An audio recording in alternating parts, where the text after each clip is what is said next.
The total solar eclipse has long finished its trek across North America, but it continues to take the internet by storm. And eclipses aren't just beautiful to look at, they're great for science too. NASA arguably had the best footage from Monday's solar eclipse, with many of us glued to their running stream of the cosmic dance between the sun and the moon. Day turns to night. Animals start to behave differently. We're seeing changes in the Earth's atmosphere. It's a mystical, mysterious experience. Experts from NASA and scores of universities were posted along the route. 3, 2, 1, mark. These are off. Launching research rockets and weather balloons and conducting experiments. So when we study the solar eclipse, we can learn more about how the sun interacts with our atmosphere, which will teach us how to better prepare for a future solar storm impact on the Earth. It's an event as rare as it is beautiful, with the sun's corona visible only to those lucky enough to be in the path of totality. We're the only planet in the solar system that this is true for. The apparent size of the moon in our sky is the same as the apparent size of the sun in the sky. Bill Nye, the science guy, now the CEO of the Planetary Society, believes this kind of research conducted during the eclipse can bring us closer to clean energy. We learn more about the sun, we're learning more about stars, and I just always like to drop this in. When we study stars, we are getting closer to having fusion in a controlled way on Earth, and have fusion power plants. It would be almost magical if we could pull it off in the next couple decades. The sun is a really dynamic thing. I think of it as like a living beast. You know, it has these ejections, it releases huge amounts of energy towards Earth, and it couples into this energy system.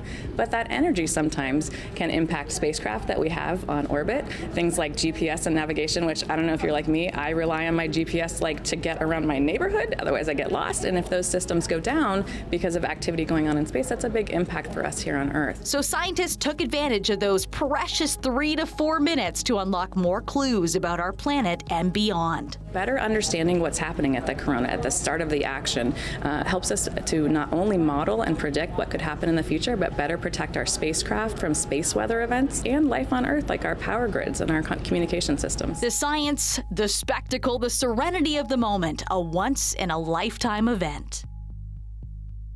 While many of us were looking up at the sky during the solar eclipse, scientists launched rockets in a way to study the atmosphere. We're joined by one of those scientists tonight as we welcome Aaro Barjatya, professor of engineering physics at Embry-Riddle Aeronautical University and the lead of NASA's Eclipse rocket campaign.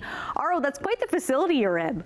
Hi, Nicole. I am currently standing at NASA's Wallops Flight Facility, where NASA builds all these sounding rockets that helps the scientists do the amazing science. That's incredible, Aaro. Now, can you break down for us what your team accomplished during the eclipse yesterday with those rockets? Earth's ionosphere is an electrified layer of Earth's atmosphere, which goes from about 100 kilometers to about 600 kilometers. All of ground to satellite radio communications, including GPS signals, pass through this layer. And even some of the radio signals bounce off of this layer.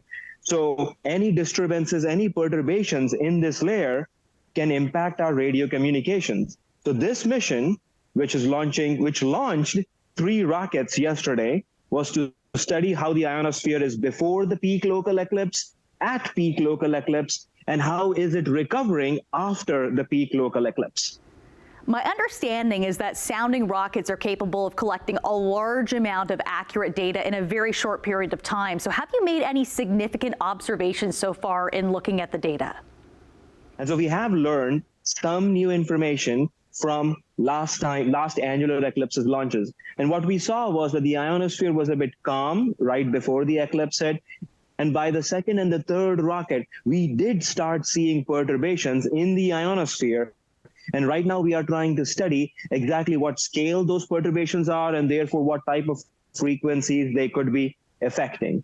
For the non-science folks out there, I mean, me included, can you break down what these perturbations are? What does it mean?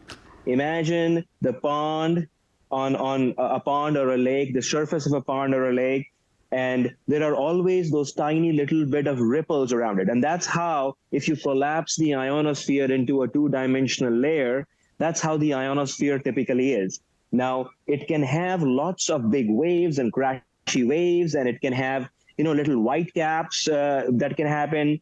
And so imagine how the pond would get disturbed if there was a thunderstorm, if there was a motorboat riding on it, if something just dropped in it and created a big splash all around it. So those are the kind of things that scientists are studying right now. Earth's thunderstorms do release a lot of energy. I mean, imagine a very loud thunderstorm happening. All that energy also goes up into the ionosphere and creates those disturbances. The eclipse is actually like a motorboat on the pond, creating waves and wakes around its path. And when I'm talking about a big splash in it, imagine all these rocket launches that are happening. And there are a lot of research papers done by scientists which show that when these rocket launches happen, they themselves are almost like if you drop a rock into a pond and there are waves and ripples being created.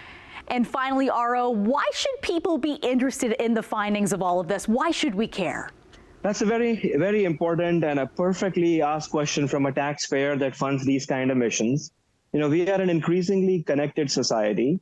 And over the past 50, 60, 100 years, it's all the science work that scientists have done that have helped us create technologies that are now a little bit immune to these type of space weather disturbances. We can have a stronger signal. We can choose particular type of modulations, particular frequencies, which are more immune to the type of disturbances that happen. But we can't choose those selections. We can't design those systems until we know what type of perturbations exist, can happen with a variety of weather phenomena, and therefore, design for that and be prepared for that. The U.S. won't see another total solar eclipse in this scale until 2045, so it sounds like you and NASA have pulled out all the stops. Aro, thank you so much for joining us tonight. Thank you, Nicole.